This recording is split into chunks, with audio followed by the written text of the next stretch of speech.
Uhawe ikaze mu kiganiro inyigisho za Bibiliya. Muri iki kiganiro tugenda turaba ibice by'ivyanditswe muri Bibiliya yera ijambo ry'Imana, tukarimbura insiguro yavyo. Ni ikiganiro gitanga inyigisho z'ivyanditswe vyera mu kiringo c'imyaka 5. Inyuma y'icigwa turaguha inomero woturonderako igihe wogira ico ugomba guterera canke kubaza. Kaze twumvirize kandi twigishwe.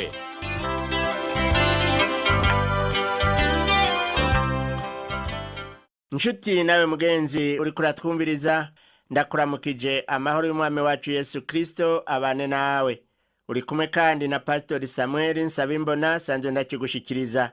Mu cigwa giheruka twarabiye hamwe inkuru za Yosefu abonanira na bene nyina imuhiriwe. Ubwo rwari urugendo rugira kabiri abavukanyi ba Yosefu bari bagize muri Egiputa. Bari bajanyweyo no gusuma ivyo kurya, kubera yuko iwabo i Kanani ikigoyi cari cahateye. Ivyo kurya byari bisigaye muri Egiputa honyene. Igihe bamanuka ubwa mbere bahasanze Yosefu ari watunganya ivyuko gusuma, we arabamenya ariko bo ntibamuca n'ikanda na gatoya. Abadedaguje baramubwira amakuru y'umuryango wabo wose, bamubwira ivya se Yakobo hamwe n'ivya murumuna wabo Benyamini, uwo akaba yari mwene nyina wa Yosefu. Uwo mugabo yaganza ico gihugu nk'uko abo bavukanyi biwe bamwita, abategeka ko bategerezwa kuzomanukana Benyamini kugira ngo bagaragaze ko batamanukanywe muri Egiputa no gusuma urusaku mu gihugu nk'uko bariko baravyagirizwa.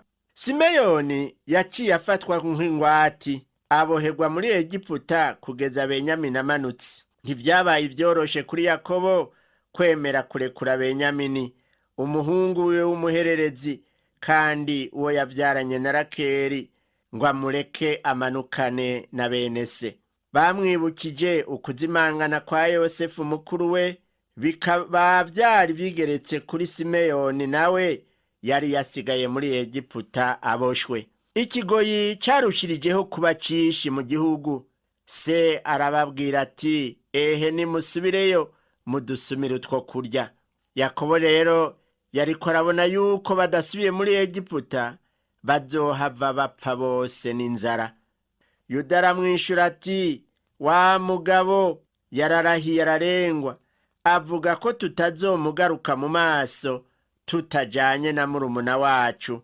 Niwaturungikana na murumuna wacu turamanukayo tugusumire, ariko nutamuturungikana ntitumanukayo, kuko wa mugabo yatubariye ati, ntimuzongaruke mu maso mutazananye na murumuna wanyu.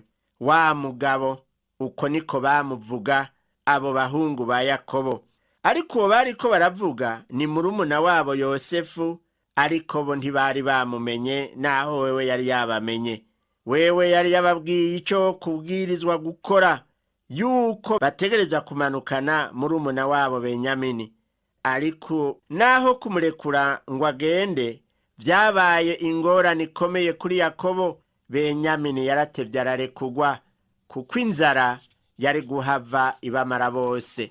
Umutama Yakobo rero yaremeye ararekura Benyamini nk'umuhevye ngo ajane na bakuru we. Umurongo wa 16 n'uwa 17 havuga ngo Yosefu abonye Benyamini ari kumwe nabo, abarira umukuru w'abakozi bo mu rugo rwiwe ati, jana babanti wanje ute kubabagire urondeze, kuko turi burire hamwe nabo ku murango. Uwo mugabo agenza nk'uko Yosefu amubariye, ajana abo bantu mu nzu ya Yosefu, kandi muri iyo nzu yabakiriye neza cyane. Barabaha amazi baroga ibirenge, hanyuma barabagaburira, bafungurira hamwe na Yosefu naho batari bwamumenye. Ku murongo wa 29 mu gihimba ca 43 c'igitabo c'Itanguriro havuga ngo, maze Yosefu ashikije amaso kuri Benyamini murumuna we, uwo basangiye nyina, arababaza ati, uwo niwe muhererezi wanyu mwambariye? Maze aramubarira ati, Imana ikugiriye neza mwana wanje. Nguwo Yosefu araravye Benyamini murumuna we, uwo basangiye nyina, uwo bose rimwe arababaza ati uwo niwe muhererezi wanyu mwambariye? Birumvikana yuko baciye berekanisha imitwe yuko bavyemeye. Yosefu yaciye abarira Benyamini ati Imana ikugirire neza mwana wanje. Aho rero murumva yuko hari hageze ahantu hakomeye, aho Yosefu vyaciye bimunanira kwiyumanganya, ibigumbagumba biramurengera, ntiyasubira kuvyihanganira, aca araturikisha nk'uko tubibona ku murongo wa 30 ngo nuko Yosefu arinyuza, kuko mu mutima yari n'igishika c'umuvukanyi wiwe, arondera haririra, yinjira mu cumba ciwe aririrayo. Yari afise inkumbu zirenze urugero z'uwo murumuna we. Ubu rero hari hageze yuko yumva n'izo mu nda ziriko zirasha, umutima wiwe ugomba kumuvamwo. Aha rero umuntu yoca yibaza, bene se arababwira ati murambabarira gatoya, hari uwo tugomba kubonana gato. Ngo acaranyaruka ava mu cumba barimwo, aja kwiherera mu kumba kwiwe ka wenyene, aririrayo kugira ngo agabanye vya bigumbagumba. Urabona imyaka yose yari haciye, akazabona ngo uwo murumuna we Benyamini ari imbere yiwe. Razi ko hari haciye imyaka irenga 20, kandi Benyamini yari amaze kuba umusore. Tubandanye rero ku murongo wa 33 wo muri iki gihimba ca 43 co mw'Itanguriro. Haravuga ngo babicarika imbere yiwe uko bakurikirana, uhereye ku mfura ugashitsa ku muhererezi. Abo bagabo bararabana baratangara. Yosefu yari yateguye amakarata ariko ibibanza bicaramwo hakurikijwe ingene bakurikirana. Ashira rero Benyamini mu kibanza ciwe n'abandi bose uko bakurikirana mu myaka y'amavuka, maze bararabana, baratamarirwa, barazazanirwa, bibaza ingene yashoboye kumenya ivyo vyose. Yosefu avuga ko babakamatira ku bindi biryoshe biri imbere yiwe, ariko nk'ivya Benyamini bisumba ivyabo 5. Nuko bararya, barahimba, baranezerwa cane. Mbega umunsi mukuru w'abavukana wari uryoshe. Ikindi tworaba neza hano nuko Yosefu yaciye abaha no kuvyo yari karafungura, kandi ntiyashoboye kwihanganira igishika yari afitiye Benyamini. Yamuhaye ibiruti vy'abandi incuro 5. Uwo muhungu yari amaze igihe kirekire mu nzara, kandi yari akiri umusore. Akayabagu nibaza ko yari agafise. Hari haciye igihe kinini adashobora kubona imfungurwa z'ukuri nk'izo. Ngo maze bararya, baranywa, baranezeranwa nawe. Wabaye umunsi mukuru w'igitangaza. Mbega wibaza kuzoba umunsi mukuru umeze gute igihe Yosefu azokwibwira bene se bakamumenya uwari we? Uzoba ari umunsi mukuru w'agahebuza. Kandi kubizeye Kristo Yesu hariho umunsi mukuru duteguriwe w'agahebuza, aho tuzosangira nawe imbere mu bwami kwa Data. Haleluya. Reka tuje ku gihimba ca 44. Aha naho muri iki gihimba naho nyene harimwo inkuru z'igitangaza. Yosefu mu kurungikana bene se impeke hari ico agomba gushikako. Arifuza kubona igishika bafitiye se n'ico bafitiye Benyamini. Ibuka ko ari bo bamugurishije ngo azoje kuba umuja. Mbega bo bagifise wa mutima mubi? Ubwo ntibazohava bagurisha Benyamini nawe ngo bikize bonyene? Aragomba kumenya ivyo vyose imbere yuko abibwira. Uburyo akoresha ngaha mu kubageza buca bumwemeza rwose yuko batazosubira kumugirira bimwe vya kera. Hano Yuda abaye umuvugizi w'uwo mugwi wose, kandi bikaba ikimenyetso ciza. Yiyemeza kwishira mu kibanza ca Benyamini. Ukuntu yahagurutse akishira ko umutwaro wa Benyamini ni kimwe mu bice byo muri Bibiliya bifise isiguro ikomeye. Tubandanye rero turabe ingene Yosefu yarungitse bene se imuhira. Tubanze turabe ingene byagenze duhereye ku murongo wa mbere tukageza ku murongo wa 5. Ngo maze Yosefu abarira umukuru w'abakozi biwe ati, nimuzuze amagunira y'abo bantu impeke nk'izo bashobora gutwara, kandi ushire n'amahera y'umuntu wese mu munwa w'igunira ryiwe, ushire n'igikombe canje c'ifeza mu munwa w'igunira ry'umuhererezi wabo, hamwe n'amahera yazanye gusumisha. Abikora nk'uko Yosefu yamubariye. Bukeye mu mutwenzi barungika abo bantu hamwe n'indogoba zabo. Bavuye mu gisagara batarashika kure, Yosefu abarira umukuru w'abakozi biwe ati, va hasi ukurikire ba bagabo, maze niwabashikira ubabaze uti, ni igiki catumye mugirira nabi uwabagiriye neza? Mbega ico mwivye si ico databuja anywesha kandi akakiragurisha? Ko mwakoze mutyo mwakoze icaha.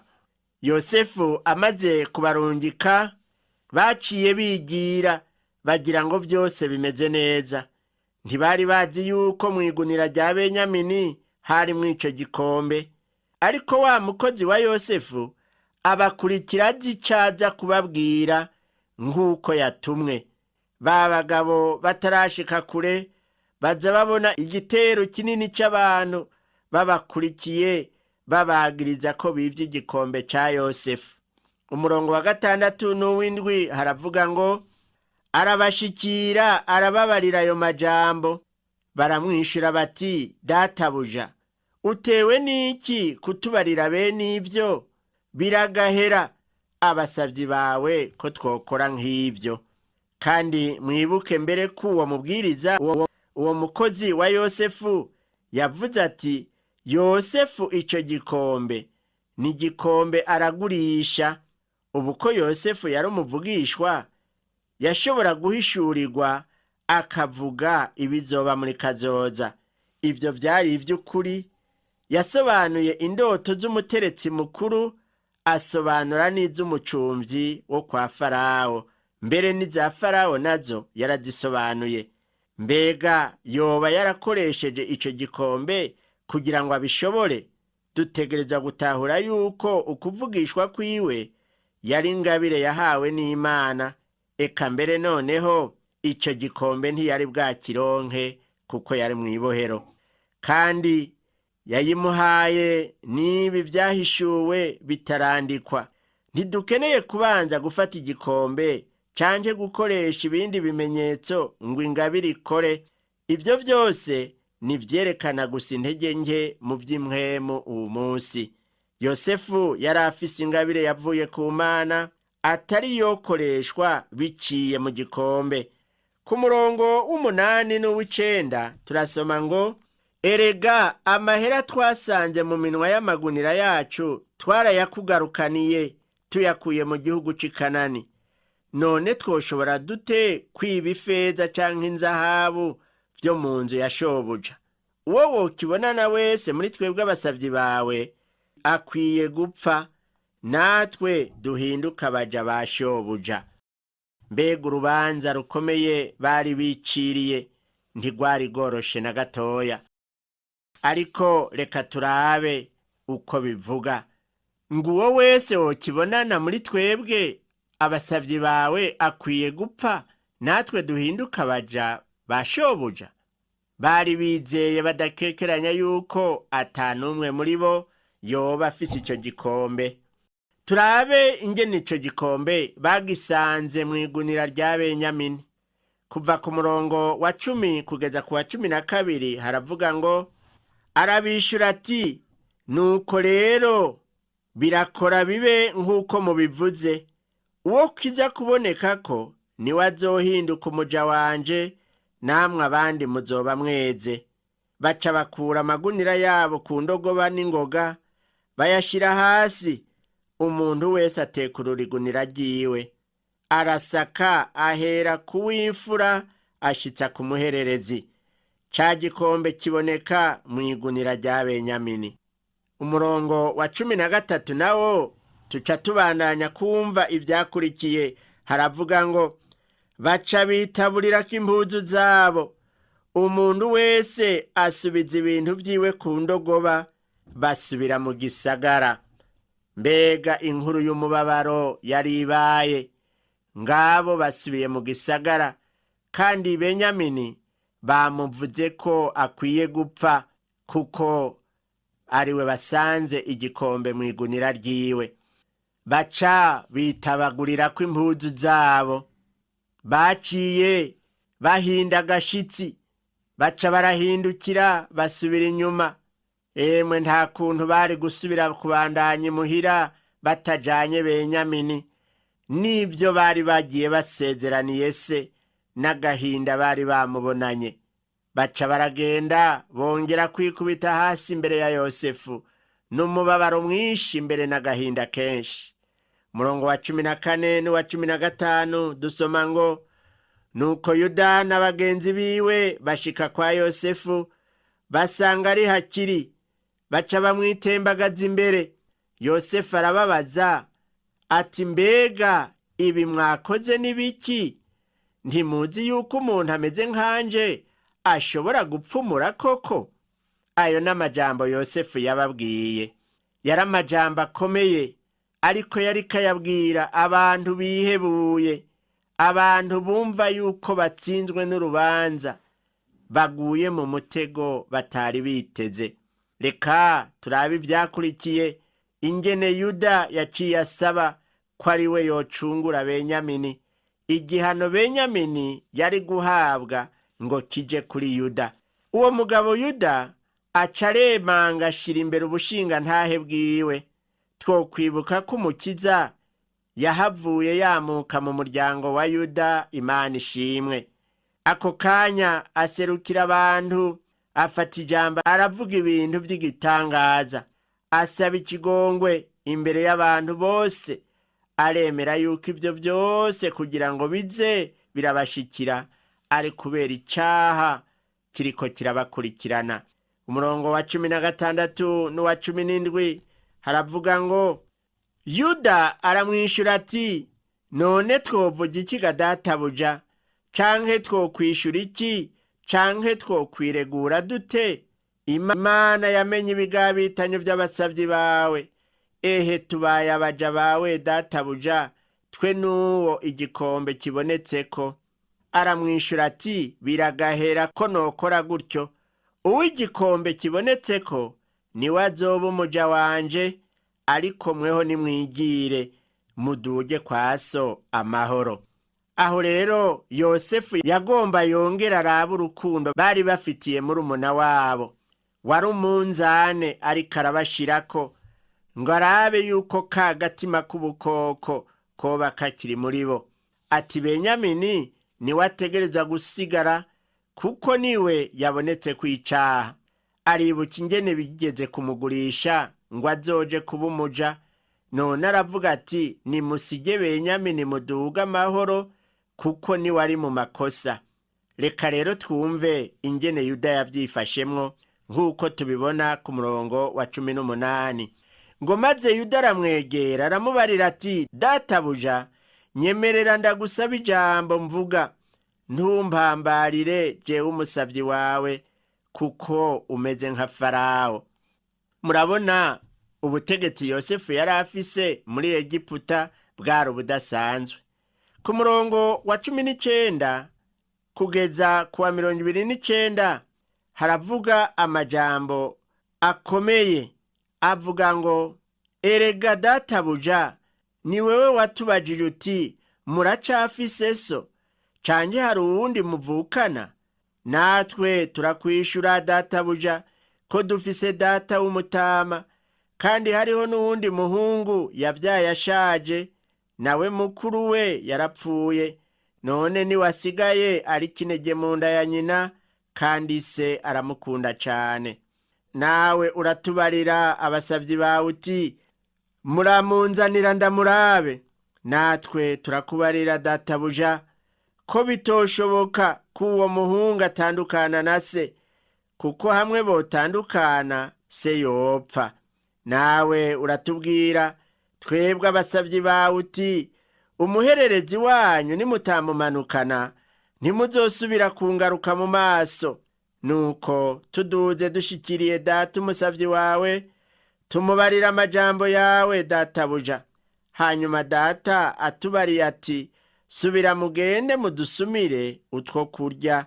Turamuhakanira tuti ntidushobora kumanuka, ariko umuhererezi wacu niyajana natwe turamanuka, kuko tudashobora guseruka uwo muntu mu maso umuhererezi wacu tutari kumwe. Maze data umusavyi wawe aratubarira ati, murazi yuko umugore wanje twavyaranye aba bahungu babiri, umwe akaba yaragiye akagirire, nkibwira ko igikoko camutabaguye nta kindi, nanje nkaba ntasubiye kumubona. None nimwanya ko uwo muhungu akagira icoba, muzoba mutumye manuka ikuzimu n'imvi zanje mu mubabaro. Aya majambo yarateye ubwoba, kandi ntiyabura kuzana agahinda mu mutima wa Yosefu. Hari ikindi kintu tubona ngaha. Yuda ngaha ariko aravuga idonido y'ivyabaye vyose, yerekana n'ingene se yasigaye amerewe. Se rero biraboneka yuko yababaye cyane, na Yosefu aravyumvise. Aciye yumva ivyabo bagabo babwiye se n'ivyashitse kera vyose. Aho rero bwari bubaye ubwa mbere hagira uwo muri bo avuga nk'ivyo. Mu ntango bari bavuze bati ntakiriho, ni ukuvuga yuko yapfuye. Hari ikindi kintu tubona ngaha. Ukwizera kwa Yakobo kurabandanya gukura, mugabo ntarashika neza. Aho yashimikiye ku kwizera Imana, umutima wose uri kuri Benyamini. Ati Benyamini yogira icaba nopfa, ati noca manukana umubabaro ikuzimu. Hari abakristo berekana ukwizera gukomeye iyo umukunzi wabo apfuye. Hakaba n'abandi baca bacika intege bakihebura. Nshuti yanje mukundwa, upfuye yizeye vy'ukuri, nawe ukaba wizeye vy'ukuri, naho yoba inshuti ikomeye, ntukwiye gucika intege. Mwese muri abana b'Imana, mumenya ko igihe kimwe muzosubira kubonana. Uwugendera mu kwizera ntiyoca ata ivyizigiro nka Yakobo. Turabona ko Yakobo rero atarashikira ukwizera Imana mu buryo bukwiye. Turabe kuva ku murongo wa 30 n'uwa 31, haravuga ngo, nuko none ninaramuka nshikiriye data umusavyi wawe tutari kumwe n'uwo muhungu, n'ukuntu umutima wiwe yawuhereje kuri we, akabona tutamuzanye yoca apfa. Twebwe abasavyi bawe twoba dutumye data amanukana ikuzimu, imvi ziwe mu mubabaro. Murumva impuhwe Yuda afitiye umutama Yakobo. Yuda abaye umuvugizi wabo bagabo bose, naho atari we yari mukuru. Ndibaza ko n'undi wese muri bo yari kuvuga nk'ivyo Yuda yavuze. Kuva ku murongo wa 32 kugeza kwa 34 naho haravuga ngo, kuko jewe umusavyi wawe nishinze uwo muhungu kuri data, nkamubwira nti, nintamukugarukanira nzoba ndagukoreye icaha kitazomvako gushitsa ibihe bidashira. None rero ndakwinginze, ndasavye nsigare mu gishingo c'uwo muhungu, mbumuja wawe databuja. Uwo muhungu atahane na bagenzi biwe. Mbega nosubira nte kuri data ntari kumwe n'uwo muhungu? Reka sinzobona ibyago biba kuri data. Ngivyo rero ivyo Yuda yavuze. Uwo mu mutima n'umutima utangaje, aho umuntu yemera kwigura uwo bavukana. Ico nico Yesu Kristo nawe yakoze. Yaratwiguze adukiza icaha c'urupfu. Umwizeye wese ntazopfa rubi, ariko azohabwa ubugingo budashira. Umwe wese muri abo bahungu ba Yakobo birashoboka yuko yari kwemera gusigara mu kibanza ca Benyamini. Ewe nshuti yanje mwene data, nagomba ndakwibutse nawe uvyumve yuko Yesu Kristo yiswe intambwe yo ku gishitsi ca Yuda, yahavuye yemera guhanwa mu gishingo c'abanyabyaha. Pawulo yandikiye Abaroma mu gihimba ca 5:8 ati, ariko Imana yatweretse urukundo rwayo dukunda, kuko Kristo Yesu yadupfiriye tukiri abanyabyaha. Imana ishimwe. Kristo Yesu wenyene niwe yemeye guhanwa mu gishingo c'abanyabyaha, niwe yemeye guhanwa mu gishingo canje nawe. Ikidukwiye rero ko yagupfiriye nshuti yanje, ukwiye nawe kumuha ubugingo bwawe kugira ngo akugabe akuganze. Reka turangize dusenga Imana kugira ngo igushoboze nanje nshoboze gutanga ubugingo bwacu kugira ngo Yesu abuganze. Mana Data wa twese uri mu ijuru, se umwami wacu Yesu Kristo umucunguzi wacu yemeye gupfa mu gishingo cacu abanyabyaha. Ndagushimiye kuri uwo mutima wa Yuda ubonetse yuko yokwigura murumuna we Benyamini. Yesu nawe yabaye gutyo aratwigura. Ndakweretse umwene data yariko arakurikira iyi nyigisho, akaba yumvise ico gikorwa Yesu yakoze, akifuza kumuhereza ubugingo bwiwe. Nubimushoboze, umuharire ibyaha vyiwe, mukure mu gitabo cabo gutsindwa, umushire mu gitabo c'abana b'Imana, aheze agendana intahe yo kwitega ubugingo budashira. Ndabisavye mu izina rya Yesu Kristo umwami wacu, amen. Cigwa cacu cyo kuri uno munsi igaruke ngaha, naho ubutaha umwami wacu Yesu Kristo aguhezagire.